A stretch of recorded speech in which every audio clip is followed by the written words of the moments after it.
Bonsoir à tous et à toutes, bienvenue sur les antennes de la télévision BF1. Nous sommes lundi et nous sommes très heureux de vous recevoir pour ce numéro de Sport Time, l'émission où on vous dit tout sur l'actualité sportive nationale. Et comme tous les lundis sur les antennes de la télévision BF1, nous sommes en compagnie de deux invités pour cette émission. Je vais vous présenter déjà Ismaël Seydou Ganambe, bonsoir. Bonsoir Arsène, bonsoir au Il est journaliste à Face au 7. Merci. Très heureux d'être avec vous. Très heureux également d'être sur votre plateau. Et le second invité, il s'agit de Madi Zongo. Bonsoir Madi. Bonsoir Arsène, bonsoir à tous. Très heureux de vous recevoir aussi. Je vais emprunter le terme de chinois là. Je suis joyeux d'être avec vous. D'accord, je sais que Madi, je sais aussi que les téléspectateurs sont très contents d'être avec vous. Ah ben ouais, quel plaisir. Ah ben ouais, vous savez, quand les gens disent que ce que vous faites est bien, Il faut commencer à se méfier ou quoi? c'est un défi, hein. C'est pour vous dire que vous pouvez mieux faire. Il faut toujours monter le Mais mercure. parce qu'on ne fait jamais rien de bon si tu ne vas pas devant. Tu vois, qui n'avance pas recule. Donc, et chaque fois que tu me dis que les gens sont d'accord là, cette nuit je ne dors pas, hein, parce que je ne sais pas comment je vais faire pour qu'après ils disent que j'ai fait mieux. Qui n'avance pas recule, comme le disait Madi. C'est avancer, c'est ce que tente de faire l'étoile filante de Ouagadougou et l'AS Douanes en campagne africaine. Qualification acquise pour les deux représentants burkinabés en campagne africaine, comme je le disais. L'AS Douanes a arraché sa qualification au tour suivant face à Coton FC du Bénin. Quant à l'étoile filante de Ouagadougou, elle s'est qualifiée au détriment de Afia FC de la Guinée-Conakry. Ce qu'il faut faire remarquer, aucune des deux équipes n'a gagné de match. Elles ont toutes les deux bénéficié de l'avantage du but marqué à l'extérieur. Explication de Madina Sine. L'AS Douanes sera à la prochaine étape du tour préliminaire de la Ligue des Champions. Après un match nul 0 but partout à Bamako face au Coton FC, les Gabelous sont allés chercher un autre match nul 1 but partout en terre béninoise. Bénéficiant de l'avantage du but marqué à l'extérieur, les Burkinabés sont qualifiés au tour suivant. À cette étape, ils auront face à eux le CRB Luisdad, vice-champion d'Algérie, qui s'est qualifié en sortant les Léopards de Dolisie du Congo-Brazzaville. Ça passe également pour l'étoile filante de Ouagadougou. Après un match nul 1 but partout au match aller, les Stélistes décrochent un autre match nul 0 but partout au match retour. Eux aussi bénéficient de l'avantage du but marqué à l'extérieur pour décrocher une qualification au tour suivant. Cheikh Hamidou Ouattara et ses hommes auront affaire à Enimba du Nigeria, club 2 fois vainqueur de la Ligue des Champions. Voici donc pour le point de ces deux équipes burkinabées qui sont en campagne africaine pour cette nouvelle saison 2024-2025. Alors Ismaël Seydou Ganambe, j'ai envie de dire que la star de ces deux équipes burkinabées actuellement, c'est l'avantage du but marqué à l'extérieur, parce que sans ça, il n'y a véritablement pas de qualification pour les équipes burkinabées. Ah oui, c'est clairement l'avantage du but à l'extérieur, parce qu'on a vu sur les 4 matchs, que ce soit en Ligue des Champions africaine ou en Coupe des Confédérations, il n'y a pas eu de victoire pour les deux équipes. Pour l'AS Douanes, on se disait que l'état du terrain lors du match aller n'a pas aidé. C'était les conditions météorologiques n'ont pas aidé. Il avait plu sur Bamako ce jour-là et puis la pluie faisant, il était difficile de jouer convenablement au football sur un terrain trempé. On se disait qu'avec au match retour, le coach Kamou Malo l'a même signalé, il aimerait voir son équipe sur un terrain sec, avec des conditions de jeu beaucoup plus optimales. On s'est rendu compte que sur le match retour également, ça s'est passé, ça n'a pas été ce qu'on attendait. On s'attendait à voir l'AS Douanes déployer beaucoup plus de jeux, avec beaucoup plus d'allant sur le plan offensif. On s'est rendu compte que dans le match, les hommes de Kamou Malo ont joué avec le recul frein, surtout après le but marqué. Quand l'AS Douanes a pris l'avantage sur Coton FC, on a senti l'équipe jouer en bloc bas, procéder par des contres. Et contrairement à ce qu'on a l'habitude de voir de l'AS Douanes dans le Faso Foot, qui est une équipe qui est beaucoup plus portée vers l'avant, sur ce match-là, on n'a pas trop compris pourquoi est-ce qu'il n'y a pas eu beaucoup plus d'initiatives offensives de la part de l'AS Douanes. Oui, de la prudence, mais on a vu que c'est vers la fin du match, après l'égalisation du Coton FC, ça a un peu tangué. Donc on s'est dit que peut-être après le premier but, il aurait fallu mettre ce deuxième but pour se mettre à l'abri. et pour se qualifier le plus aisément possible. Ça n'a pas été le cas. Ça a été laborieux pour l'AS Douanes, ça a été laborieux pour le FO. C'est que ce qui est beaucoup plus marquant sur ces 4 matchs-là, c'est l'absence de jeu, l'absence de système tactique qui permet de nous faire croire que même si le niveau de la compétition s'élève, nos équipes peuvent faire face. Sur ces 4 matchs, on n'a pas trop vu cela. Que ce soit du côté de l'EFO, que ce soit du côté de l'AS Douanes, ça s'est pas trop bien manifesté sur le terrain. C'est une qualification à l'arraché par le biais du but marqué à l'extérieur. On s'attend à ce que les phases suivantes, les coachs puissent tabler sur ce qui a été bien fait ou mal fait sur cette phase à élimination-là pour pouvoir tabler. Parce que ce qui est en train d'arriver, c'est beaucoup plus corsé que ce qui est déjà passé. Les Nimba et CR Buliza, c'est deux équipes qui ont marqué l'histoire récente du football africain, notamment Enyimba qui est double vainqueur de la Ligue des Champions dans les années 2000. Donc, on s'est dit que si les FO et l'AS Douanes veulent se qualifier, il va falloir montrer un autre visage lors du tour suivant, parce que sur ces 4 matchs, ça a été difficile. Offensivement, en tout cas, ça a été très, très, très, très difficile. Madi, comment vous voyez la suite déjà? Quelle appréciation vous faites déjà de ces qualifications de nos deux équipes? Et puis, comment vous voyez la suite pour ces deux équipes-là qui tombent quand même sur 2 cas d'or? C'est vrai que sur le plan continental, le CR Belouizdad, ils n'ont pas vraiment de référence, si on peut le dire. Mais pour Enyimba, quand même, c'est 2 fois vainqueur de la Champions League africaine, 2003 et 2004. Bon, alors, le football, c'est d'abord une question d'actualité. C'est le moment présent qui compte. L'histoire, c'est pour les stats, c'est pour l'histoire, et c'est ça qui fait la beauté de ces compétitions. Alors, il faut dire d'abord que les buts marqués à l'extérieur, c'est une façon de départager 2 adversaires quand le règlement l'exige. C'est comme les prolongations, comme les tirs au but avant le tirage au sort et le rouge au XVIIIe siècle. Bon, nos équipes ont pu profiter du but marqué à l'extérieur, même si c'est tout simplement des incultés du règlement, puisque le match de l'EFO, tous les 2 matchs se sont joués sur le même stade. C'était juste une question d'inversion de tableau. Le premier match, c'était Afia et FO, et c'était Afia, voilà, et le match, et l'autre match, c'était voilà, c'est tout. Donc c'était sur la même pelouse qu'ils ont joué. Bon, mais ça, c'est le problème d'infrastructure pour la Guinée et pour le Burkina. Je crois que l'EFO a tout simplement fait ce qu'elle a fait l'année passée. Rappelez-vous, l'année passée, l'EFO s'est qualifié aussi contre Casa Sport au bénéfice du but marqué à l'extérieur. Au match aller, ils étaient allés faire 1 but partout. Au match retour à Boaké, je crois, ils ont fait 0-0. Ensuite, ils sont tombés encore sur une équipe du Nigeria, River Plate, où ils ont dû se sont tapés les 1500 km en quart parce qu'ils n'avaient pas les moyens pour aller. Bon, et l'EFO a perdu sur le fil.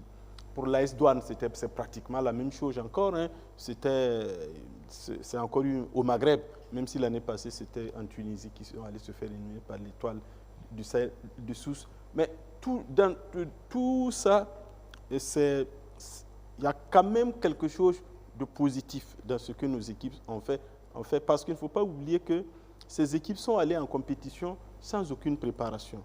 Bon, il n'y a pas de championnat, c'est le cas dans la plupart des pays africains, que ce soit au Bénin, en Guinée, où il n'y a pas de championnat pour le moment. La CAF a avancé le calendrier parce qu'il y avait beaucoup d'équipes et il fallait faire des préliminaires le plus rapidement possible. Donc, l'EFO, c'est la Super Coupe AJSB qui a servi uniquement de préparation. Ensuite, pour l'AS Douanes, vous avez vu quand même que c'est une équipe qui a perdu la moitié de son effectif. Je crois 14 départs et ensuite des recrutements. L'EFO aussi a renouvelé. Donc, ça fait que forcément, une équipe, ce sont des équipes plus ou moins en reconstruction. Et dès les premiers matchs, il n'est pas possible, à moins que ça ne soit des miraculés, de voir du jeu comme Ganamé le veut et comme nous l'aimons, parce qu'il faut du temps pour l'adaptation des nouveaux recrues, pour l'entraîneur, pour connaître les joueurs, parce qu'un joueur dans une équipe X, quelles que soient ses qualités, si vous l'amenez dans une équipe Y, il faut forcément du temps pour qu'il puisse s'intégrer, pour qu'il puisse avoir des automatismes. Mais comme la compétition n'attend pas, il faut tout de suite aller au charbon. Ils ont réussi contre Afia, qui est aussi un historique, même si c'est un historique des années 70. Hein. Le Afia. Et soit dit d'ailleurs en passant, le Afia, c'était un peu comme Kadiogo Silure hein, à l'époque. Ce n'était pas un club, c'était une sélection régionale aussi, comme Kadiogo Silure. Le Afia des années de Sékou Touré, là. Voilà, c'était ça. Bon, maintenant, contre Enyimba Daba, qui est quand même une équipe assez intéressante sur le plan africain, parce que c'est une de grosses cylindrées du Nigeria. Ça, c'est une autre paire de manches. Et le match, déjà, je crois, c'est le 13 septembre, c'est déjà arrivé. Il va falloir se préparer rapidement. Et d'abord, je vois surtout comment aller. Parce que il ne faut pas oublier que les clubs se prennent entièrement en charge dans ces compétitions, puisque l'État ne donne plus de l'argent. Il y a la subvention de la CAF. Vous savez, chaque équipe qui se qualifie, chaque équipe, dès les préliminaires, va recevoir 50 000 $. Oui. J'ai eu la confirmation avec un membre de la CAF. Mais l'argent n'est pas encore rentré. Ça va prendre du temps. 50 000 $, c'est environ 30 millions. Peut-être emprunter en attendant. Non, ben bon, à moins de commencer à dépenser en attendant que ça rentre. Donc, voilà un peu là où les clubs se situent. Il faut, pour l'AS Douanes, il faut aller en Algérie. Pour les FO, il faut aller au Nigeria. Comment y aller? Avec quels moyens? Je crois que le premier dilemme, ou du moins le premier défi pour ces clubs-là, c'est trouver les moyens d'y aller. Et maintenant, bon, alors si vous pouvez y arriver, la compétition, je crois que bon, ils pourront faire ce qu'ils peuvent. D'accord, on va revenir dessus, bien sûr. En attendant, on avance et on revient dessus. On aura le temps de pouvoir mieux débriefer. Début de saison quelque peu compliqué pour de nombreux internationaux burkinabés évoluant à l'extérieur. Pendant que certains ont changé de club lors de ce mercato, d'autres ont préféré les douceurs de la stabilité. Mais à regarder de plus près, la situation en club de quelques cadres de la sélection burkinabé n'est pas du tout reluisante. Les temps de jeu se sont considérablement réduits pour plusieurs d'entre eux, de quoi inquiéter pour les prochains rassemblements des étalons le 6 septembre face au Sénégal et le 10 septembre face au Malawi dans le cadre des qualifications de la CAN 2025.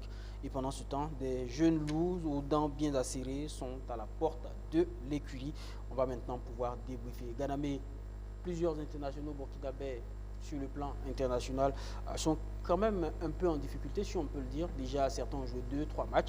Alors quand on prend Bertrand Traoré à l'Ajax, une seule titularisation sur les 4 derniers matchs. Issa Kaboré, par exemple, sur les 3 derniers matchs, 2 fois sur la feuille de match et aucune minute jouée. Hervé Kofi, 3 matchs de la saison avec Lens, 0 minute jouée. Est-ce qu'on doit dès à présent s'inquiéter? Ah, je ne suis pas inquiet, c'est le début de saison. Hein. La saison ne fait que commencer. C'est 2 journées, 3 journées, 4 journées, 4 matchs joués pour certaines équipes. On a l'habitude de dire que dans les débuts de saison, les équipes sont en rodage. Donc il n'y a pas encore de certitude dans les équipes. Et pour certains de nos joueurs, je ne suis pas inquiet. Je pense qu'avec la saison avançant, ils auront du temps de jeu, ils vont jouer.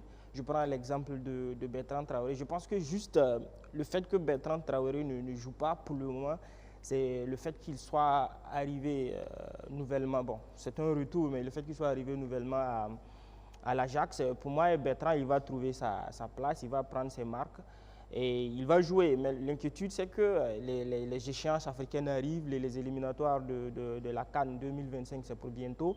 Et le fait que les joueurs n'aient pas de temps de jeu, c'est inquiétant. C'est inquiétant, on ne sait pas dans quel état de forme ils vont arriver en rassemblement avec les étalons.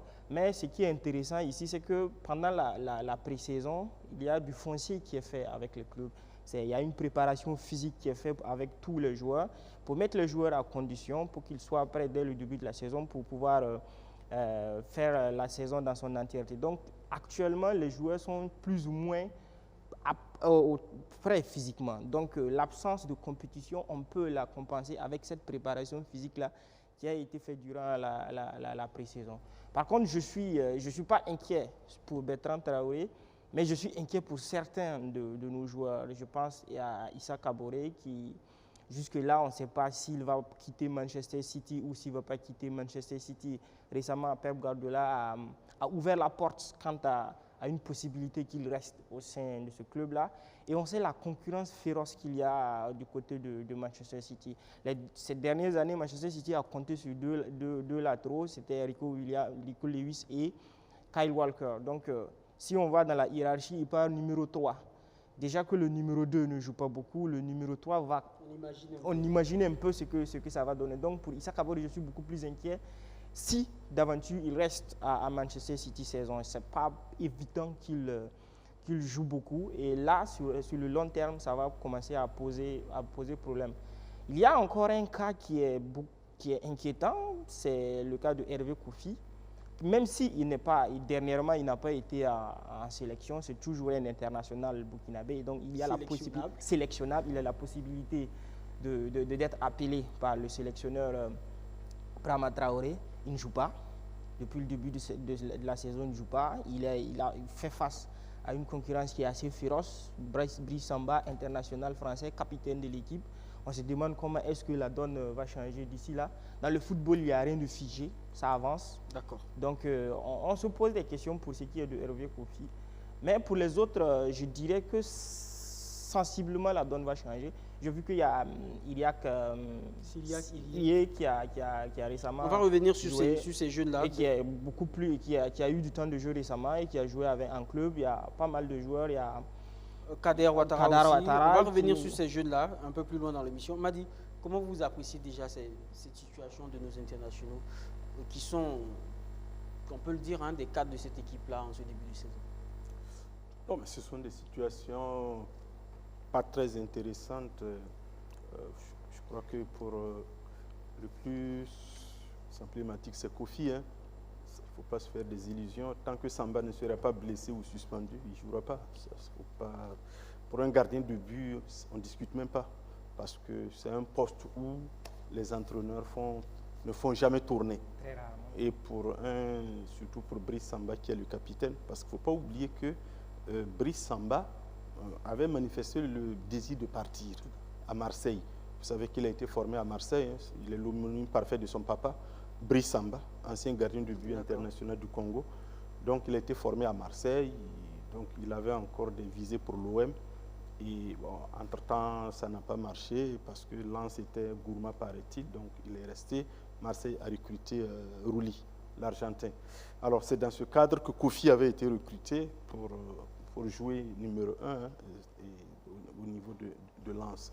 Alors dès lors que Brice Samba décide de ne pas partir, sa situation va être très complexe. On ne souhaite pas de malheur à Brice Samba, mais pour un gardien de but, vous les voyez, parfois les seconds, ils font toute la saison. Si vous enlevez les coupes nationales ou les choses, ils ne jouent pas. Ça, c'est la spécificité du gardien de but. Les gardiens qui font même des saisons entières sans mais ça, c'est la spécificité du poste. Ce n'est pas un poste où on essaie quelqu'un. C'est un poste où, si le titulaire est là, le remplaçant, c'est qu'il ne jouera pas. Ça, au moins, c'est sûr. Alors, pour les autres, pour Issa, ce n'est pas pour décourager qui que ce soit, mais Guardiola est un conservateur. Il ne faut pas avoir peur de le dire. C'est le genre d'entraîneur qui ne bouge pas beaucoup son effectif. Et quand les 11 titulaires, les 11 majeurs sont là, c'est rare de le voir intégré. Regardez, même depuis le début de la saison, il a joué 2 matchs. Il a joué pratiquement avec le même 11 de départ. Il ne fait pas tourner beaucoup. Or, Issa avait été recruté comme espoir. Et quand ils l'ont recruté à Malines, on l'a d'abord prêté il a fait 3, ensuite il a fait Marseille, on l'a amené à Luton, on l'a ramené. C'est sûr que Guardiola a une vision positive de lui, ça au moins c'est sûr. Et le simple fait qu'il vienne sur la feuille de match montre qu'il a une certaine progression.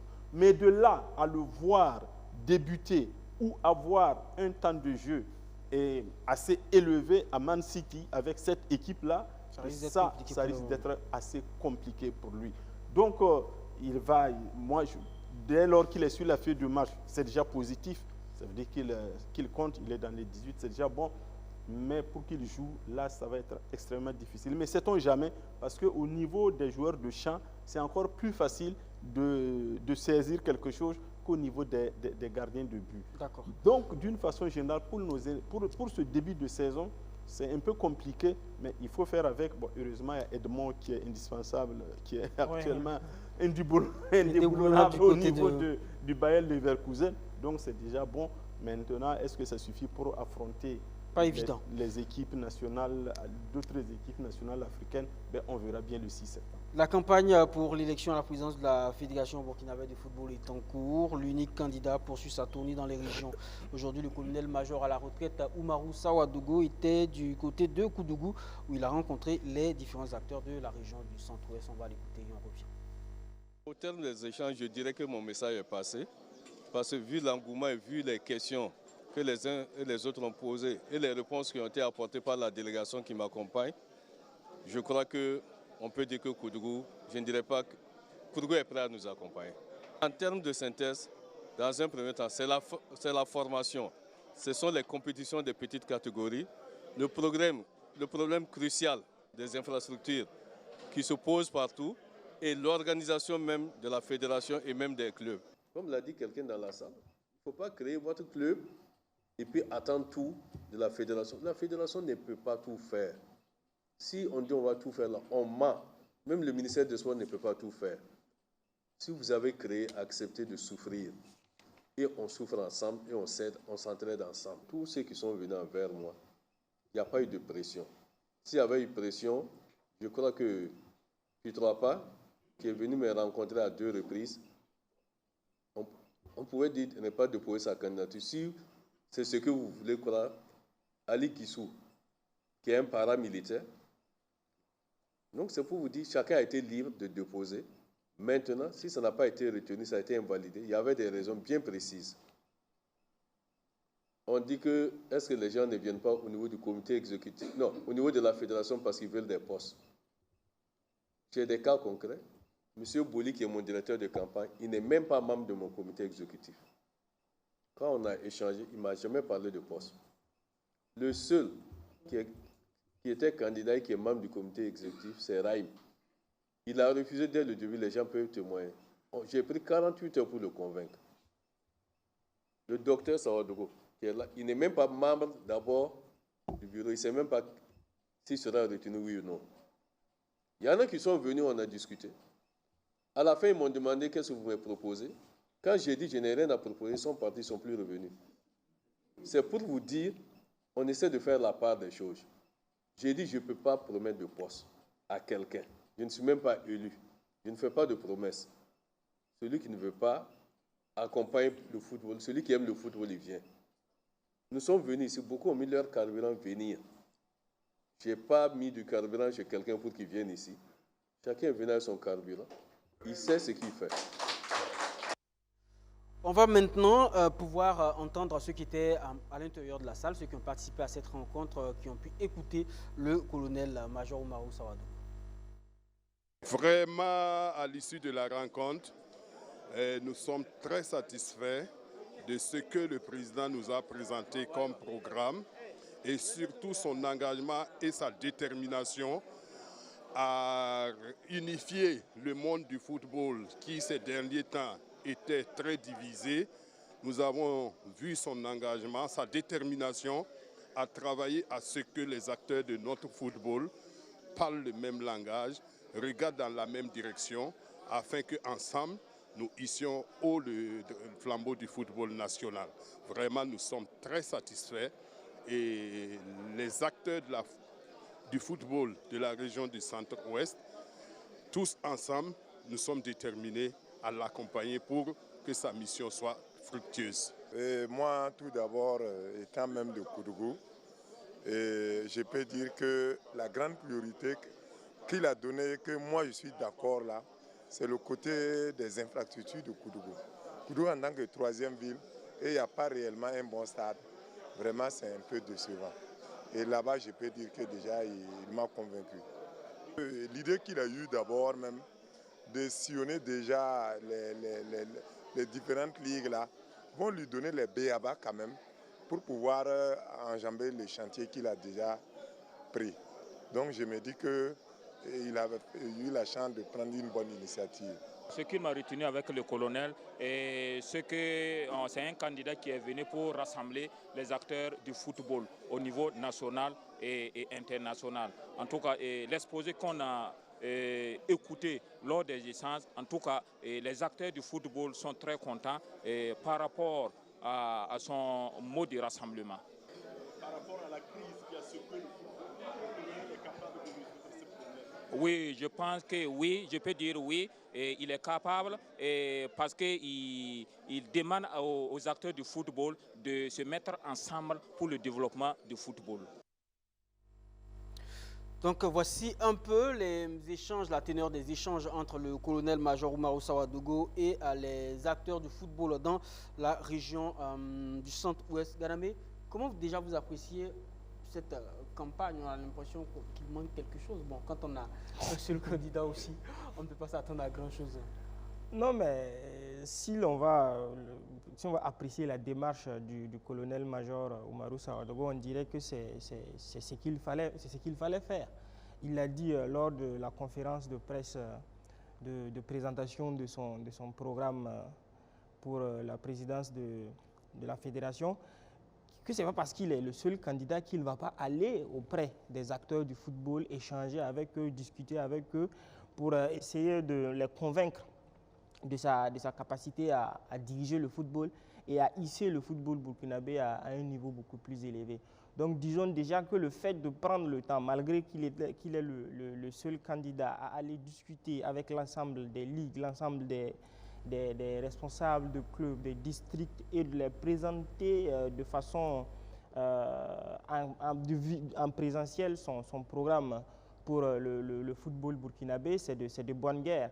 Parce qu'il ne faut pas l'oublier, même s'il est le seul candidat, il peut arriver que le quota ne soit pas atteint le jour de l'élection. Donc il faut qu'il suscite l'adhésion des acteurs du football, qu'il soit perçu comme l'homme qu'il faut pour la présidence de la fédération. Donc aller à la rencontre des acteurs, c'est tout à fait logique pour moi. C'est vrai qu'il a un programme, il faut présenter son programme, il faut faire en sorte que les gens adhèrent à son programme, parce que s'il est seul, il ne pourra pas mettre en place son programme. Il a besoin de l'ensemble des acteurs du football pour qu'ensemble ils puissent dérouler son programme de la plus belle des manières. Il s'est dit un candidat du consensus. Donc pour arriver au consensus, il faut convaincre les gens par son discours, par sa capacité de leadership, par sa capacité à mener à bien ce qu'il a mis dans son programme. Toutes les activités, je l'ai parcouru, ça fait 82 actions qu'il envisage mettre en place durant son mandat de 4 ans, avec notamment la construction d'un complexe sportif. Donc il faut convaincre les acteurs du football du bien fondé de son programme, de sa capacité à mettre en œuvre son programme, et aller à la rencontre, pour moi, c'est logique. S'il était resté chez lui et puis il se dit qu'il est le seul candidat, je ne suis pas sûr que ça passe. Donc là, au moins, il prouve aux acteurs du football qu'il est à l'écoute, qu'il a une capacité de discuter, d'échanger, d'écouter les gens. Et c'est de bonne guerre pour moi. D'accord. Madi, oui. Free Foot continue de voyager. Comment vous appréciez aussi cette candidature, cette démarche-là? Ganamé, lui, trouve que c'est bien quand même d'aller au contact de tous ceux qui sont les potentiels électeurs. Vous aussi, quel est votre avis? Alors, si on s'en tient à l'animation qu'il y a eu dans la salle durant les presque 2 heures d'échange entre le colonel Sawadogo et les acteurs du football, je suppose que c'était nécessaire, peut-être même indispensable, parce que Koudougou, c'était la dernière étape avant les élections. Donc, forcément, les gens ont dit ce qu'ils pensaient, et ça a été houleux quand même, les débats. Ah oui, ça a été houleux. Les gens ont posé de vrais problèmes. D'abord des problèmes spécifiques à Koudougou, notamment le stade, et ensuite des problèmes qui ont eu au niveau national, notamment les petites catégories qui sont revenues régulièrement dans le débat, et même sa candidature, le fait même qu'il soit candidat unique ou unique candidat, c'est selon, le débat est revenu, mais lui il a dit qu'il n'est pas candidat unique, il est tout simplement le porte-drapeau de 4 candidats. Donc lui, colonel Sawadogo, Rahim Ouedraogo, Ousmane Boli et Mokhtar Diallo. Voilà un peu la quintessence. Donc ce déplacement dans les provinces, il a fait les 13 provinces, était nécessaire. Je ne sais pas s'il aura une rencontre avec les acteurs de Ouagadougou avant le samedi, puisque l'élection c'est le samedi 31 août.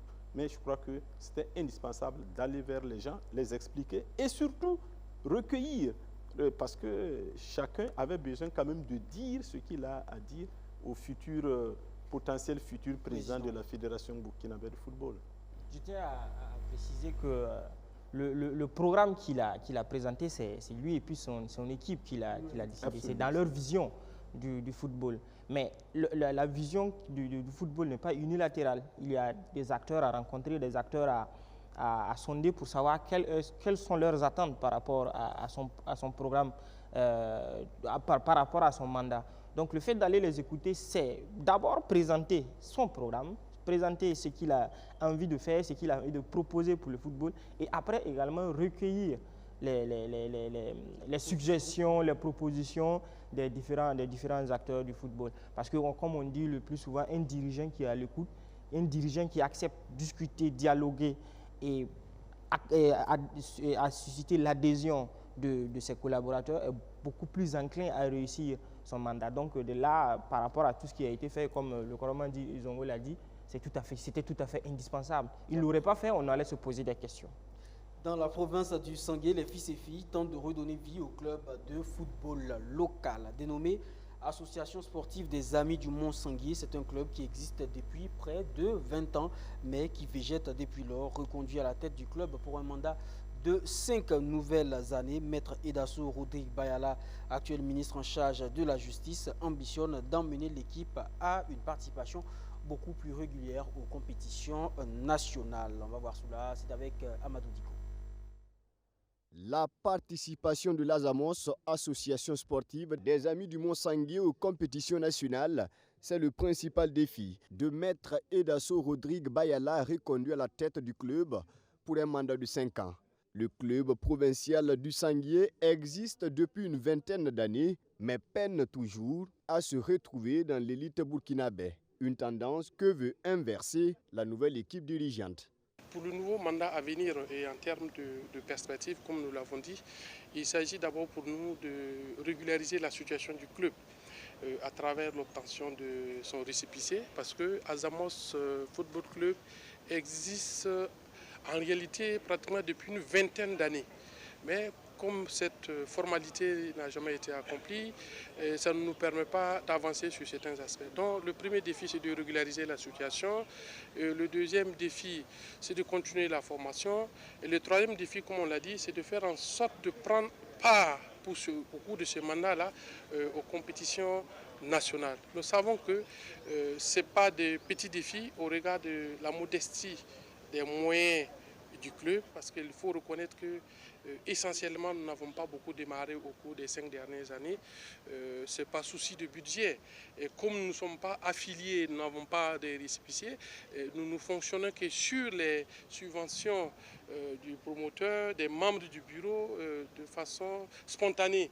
Et si nous voulons un développement sérieux, un club sérieux qui doit aller de l'avant, il faut chercher des partenariats institutionnels de sorte à ne plus fonctionner au cas par cas et de sorte que les acteurs eux-mêmes qui sont des joueurs puissent être rassurés de ce qu'ils sont accompagnés et pour donner le meilleur d'eux-mêmes. Pour atteindre cet objectif, l'Azamos peut compter sur l'eau minérale Nebouli qui s'engage comme sponsor officiel du club. Pour ce partenariat avec Azamos, vraiment nous sommes très contents. Nous pensons que ce soit un partenariat gagnant-gagnant. Nous tenons à leur offrir les maillots, voilà, plus des madres avec des ballons. L'association sportive des Amis du Mont-Sanguier compte en son sein une équipe masculine et féminine. Le club dispose également d'un centre de formation destiné aux plus jeunes. L'association Akiliso a quant à elle organisé la 2e édition du tournoi de Maracana. La finale de cette compétition a eu lieu samedi 17 juillet dans la ville de Bourg-du-Lasso. L'objectif de ce tournoi, c'est de renforcer la fraternité et la solidarité entre les jeunes de la ville de Bourg-du-Lasso, surtout Justin Dabire et Oumou Koulsoum Sawadogo pour le compte-rendu. La 2e édition du tournoi de Maracana de l'association Akiliso a pris fin par la finale qui a opposé l'équipe de Celle au Moment à celle de Tirana. Dominatrice en début de match, l'équipe de Celle au Moment bute à plusieurs reprises sur le portier de Tirana. Plus réaliste, les Bleus de Tirana ouvrent le score sur cette magnifique frappe. 1 but à 0 à la pause. À la reprise, l'équipe de Tirana double la mise pour le 2 à 0. Celle au Moment n'indique pas et réussit à réduire le score. Révigoré par cette réduction du score, C'est le moment presque obtient en toute fin de match l'égalisation avant de s'imposer au tir au but, un tir réussi contre 0 pour Tirana. C'était un match très dur. On nous menait 2-0 et on est revenu au score. Bon, ça a été vraiment très dur. On a eu à jouer avec un adversaire qui était très en forme. Placé sous le thème football, facteur de fraternité et de cohésion sociale le Faso d'abord, ce tournoi vise à rassembler les jeunes autour d'un même objectif. Une manière pour le comité d'organisation d'apporter son soutien aux forces de défense et de sécurité. On sait déjà la difficulté que traverse notre pays, le Burkina Faso. Voilà, donc c'est vraiment inviter, au-delà du sport, appeler les fils et filles là, à se côtoyer pendant un mois, voilà, qu'a duré ce Maracana, voilà, afin qu'ensemble on arrive à s'accepter et vraiment à faire que le Burkina aille de l'avant. On est très satisfait de cette deuxième édition. Voilà. Et c'est l'occasion également de remercier tous ceux qui nous ont soutenus. C'est un jeu, il fallait un meilleur et un perdant.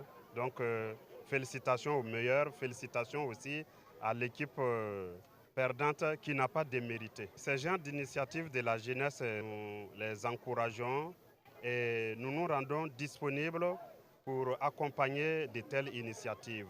Les 4 meilleures équipes ont reçu chacune une enveloppe et des gadgets. L'équipe de C'est le moment, vainqueur de la 2e édition du tournoi de Maracana de l'association Akiliso, en plus des prix, repart avec le trophée de la victoire. Maintenant, on va parler de tennis et du championnat national de tennis. Absent l'année dernière du championnat national de tennis pour cause de stage en France, Joël Méda était de retour sur le court cette saison. Il s'est hissé en finale et a affronté le champion en titre, Guillaume Sawadogo. Et comme on pouvait s'y attendre, il s'est imposé en 2-7 gagnants et a remporté par là son 7e titre de champion du Burkina Faso. C'est un élément qui porte la signature vocale de Benjamin Kwame. En finale du championnat national de tennis, encore et toujours l'inoxydable Joël Méda, 6 fois champion du Burkina Faso et ex-numéro 1 d'Afrique de l'Ouest. Il avait face à lui Guillaume Sawadogo, champion en titre. Une finale entre 2 anciens vainqueurs du championnat qui tournent très vite à l'avantage du plus couronné. Au premier set, Guillaume Sawadogo fait de la résistance avant de s'incliner 6-3. Au deuxième set, Joël Méda est plus expéditif face à son rival. Il l'emporte 6-0. Victoire en 2-7, gagnant 6-3, 6-0, synonyme de 7e titre de champion du Burkina Faso. Oui, après j'ai ralenti un peu. Bon, aussi les balles aussi ont commencé à être usées, donc il y avait moins de vitesse. Donc c'est ce qui a fait que j'ai pu ralentir un peu. Et au second set, je me suis dit, bon, ça ne sert à rien de frapper fort parce que les balles n'avancent pas. Donc j'ai essayé de changer un peu le jeu et mettre un peu plus de lift pour pouvoir m'en sortir au deuxième set facilement. Oui, Esteban Guillaume, c'est un petit, je connais bien, il joue très bien, je le félicite. Il a gagné l'année dernière, malgré qu'il n'était pas parmi les têtes de série, tout et tout. Cette année, la Fédération burkinabé de tennis, comme bien d'autres, a eu de nombreuses difficultés. Malgré tout, elle a réussi à organiser ce championnat. Le niveau des athlètes est jugé satisfaisant. La saison, je vous l'avoue, a été très difficile. Nous avons nommé ça d'ailleurs le tournoi de la résilience, pour dire que malgré les difficultés, on a pu quand même tenir le championnat. Ça n'a pas été du tout simple, mais on a assisté quand même à une belle finale, un match de très bon niveau. Et le niveau était vraiment appréciable, parce que de plus en plus, vous savez, nos joueurs arrivent à aller jouer à l'extérieur, donc ça ne peut qu'augmenter leur niveau. En plus du championnat senior, la Fédération burkinabé de tennis a organisé le championnat des petites catégories afin de préparer la relève pour les années à venir. Et si Joël Meda gagne autant, c'est peut-être parce que la concurrence en face n'est pas vraiment de taille. Le tennis du Burkina Faso n'est pas encore très développé. Les problèmes d'infrastructure sont toujours au goût du jour. Les praticiens et les clubs se comptent du bout des doigts. Et de son côté, la fédération met les petits plats dans les grains afin de détecter, mais aussi de former des talents pour que le Burkina Faso puisse un jour avoir des représentants sur les cours des chelems les plus prestigieux au monde. On va voir cela.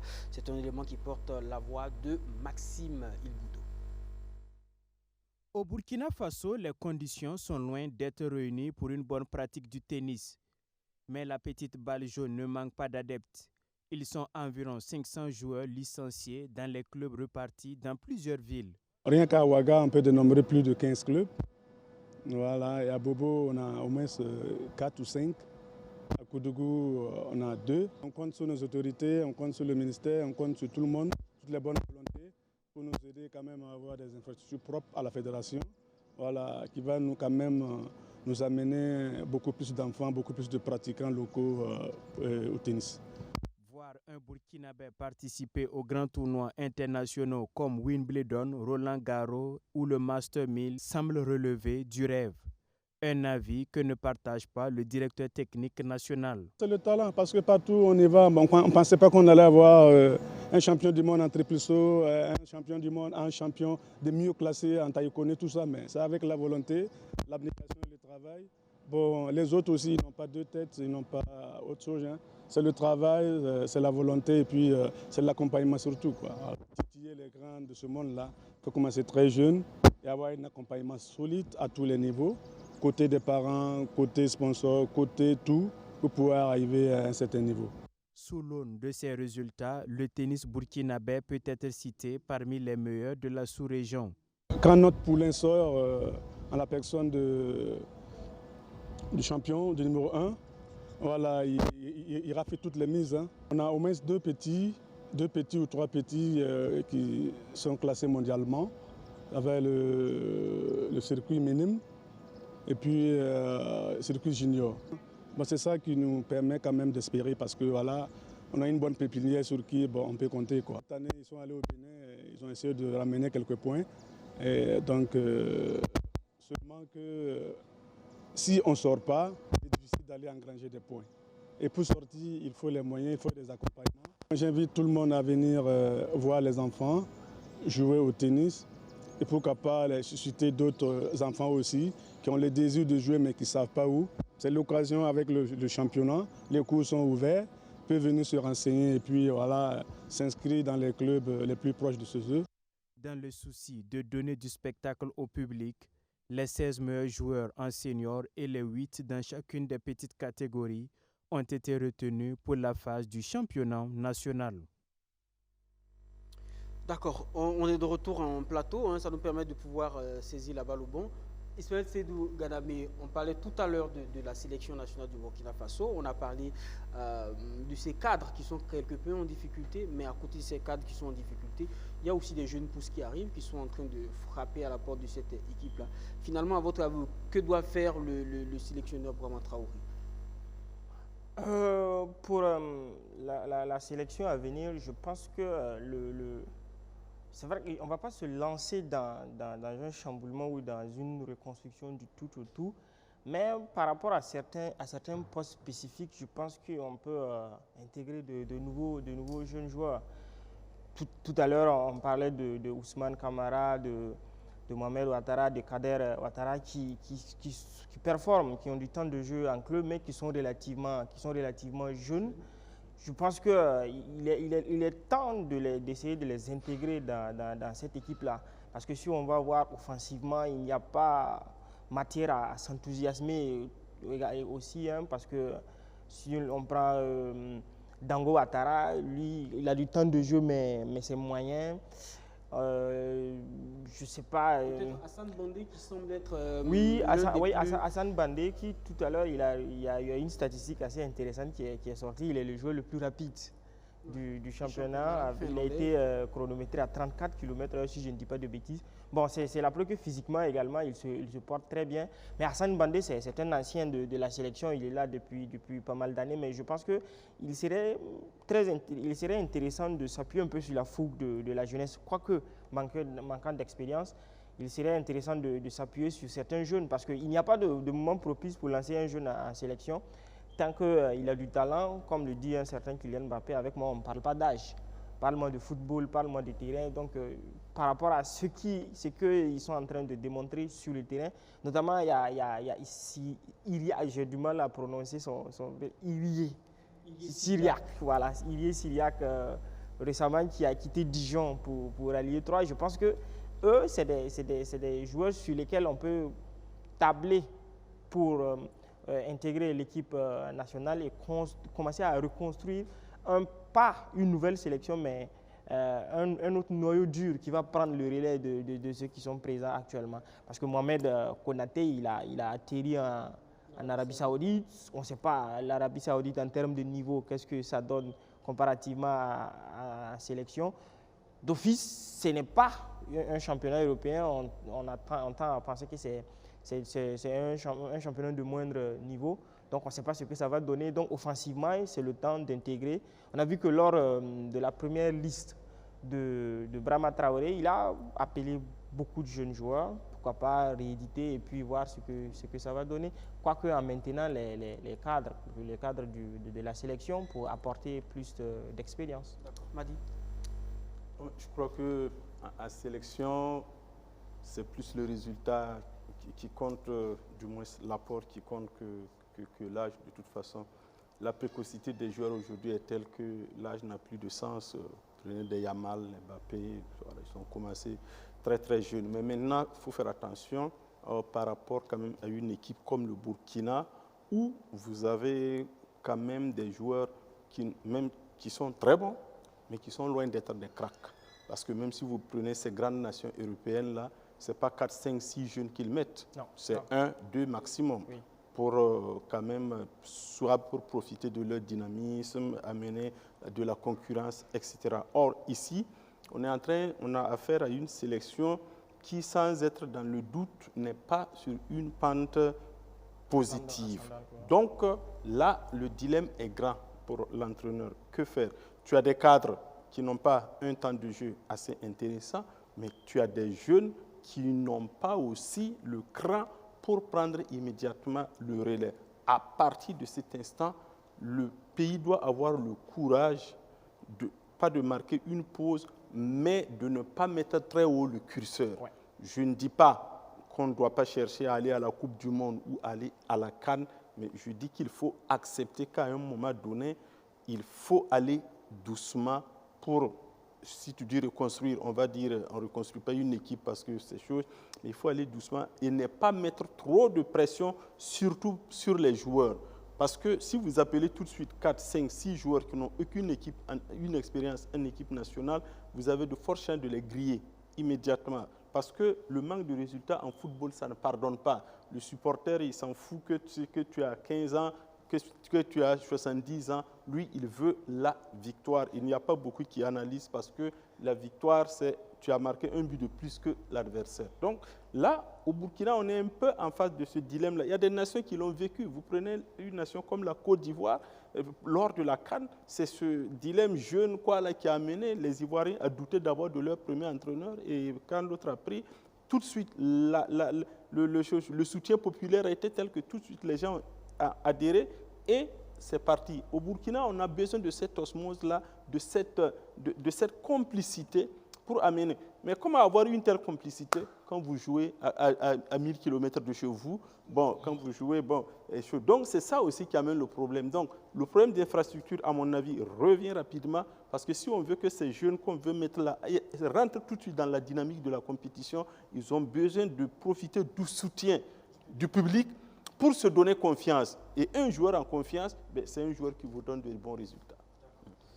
Pour un développement plus ou moins homogène du cyclisme et pour éviter les disparités de niveau, l'UCI, l'Union cycliste internationale, a initié un programme de solidarité. Dans le cadre de ce programme, le Burkina Faso a bénéficié de 4 vélos de course et du matériel de rechange. Le coût de ce don est estimé à environ 20 millions de francs CFA. Roméo Koïta nous en dit plus.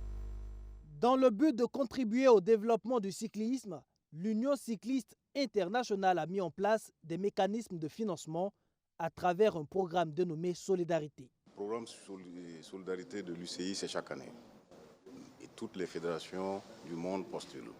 Maintenant, c'est en fonction de l'argumentaire que vous donnez et quels sont vos objectifs. Et c'est à l'issue d'une sélection que nous avons été retenus. La Fédération burkinabé de cyclisme a reçu dans ce sens 4 vélos et surtout du matériel de rechange. Une acquisition qui devrait faire beaucoup de bien aux étalons à l'orée du Tour du Faso 2024. D'une valeur d'environ 28 000 francs suisses, on va dire environ 20 millions de francs CFA. 4 vélos, il y a 2 vélos pro et 2 vélos d'entrée de gamme et du matériel de rechange. C'est du matériel de haut niveau que nous avions de la peine à nous procurer. Il faut dire que ces 4 montures-là, pour notre catégorie, c'est réellement professionnel. Et ce matériel-là va en tout cas contribuer à améliorer nos performances. Vous savez, nous sommes pauvres en vélo. Et sans les vélos, on ne peut pas faire de très belles performances. Donc ces vélos vont en tout cas augmenter le parc vélo de l'équipe nationale et surtout à l'orée du Tour du Faso, là où nous allons commencer bientôt la préparation. Et ce n'est pas tout. La petite reine burkinabé va encore bénéficier des bienfaits de la fêtière du cyclisme mondial avec le projet à venir. Et pour ça, l'UCI a accepté de nous accompagner à travers notre projet d'une valeur de 50 000 francs suisses. Nous allons former la relève. Quand on n'a pas de formation au niveau des centres, vous ne pouvez pas avoir de grands compétiteurs. Et il faut dire que la détection de talent, nous avons mis en avant les jeunes, les femmes, et nous avons aussi mis en avant les coureurs venus des provinces. Parce que vous savez, le vivier du cyclisme se trouve dans les provinces. Dans ce projet-là, nous avons mis en tout cas une place importante pour l'accompagnement au niveau des provinces. Soupçonné de faire de la pré-campagne à l'approche des élections, le président de la Fédération burkinabé de cyclisme se défend. Ça n'a rien à voir avec les élections. Les vélos sont venus, c'est presque 2 mois. C'est presque 2 mois. Et si vous avez vu, les 2 mois passés, on avait assez d'activités. C'est à cause de ça qu'on ne pouvait pas réunir tout le monde pour présenter le matériel. Sinon, ça n'a rien à voir avec question campagne. L'Union cycliste internationale a été créée le 14 avril 1900 à Paris. Son but est de développer et promouvoir le cyclisme en coopération avec les fédérations nationales. Elle est basée au Centre mondial du cyclisme, à Aigle en Suisse. Voici donc, c'est ici qu'on va s'arrêter pour aujourd'hui, lundi 26 août 2024. Merci beaucoup Amadi. Merci Arsène, merci de nous avoir reçus. Très heureux de vous avoir. Merci également Ismaël Sédou Ganamé qui, je vous rappelle, est journaliste à Faso 7. Merci beaucoup, merci. C'était un plaisir d'être sur le plateau de Sport Time. Et on espère vous revoir très bientôt. Toujours. Merci également à vous, cher public. Merci d'avoir été avec nous pour cette émission. On était très heureux d'être en votre compagnie. N'oubliez pas de vous abonner sur nos réseaux sociaux. Arsène Kondidamné sur Facebook, Twitter et aussi Instagram. Abonnez-vous, likez, partagez pour permettre au plus grand nombre de profiter de tout ce qu'il y a comme information sportive. Merci également à toute l'équipe technique qui nous a accompagnés pour la réalisation de cette émission. Merci et à lundi prochain.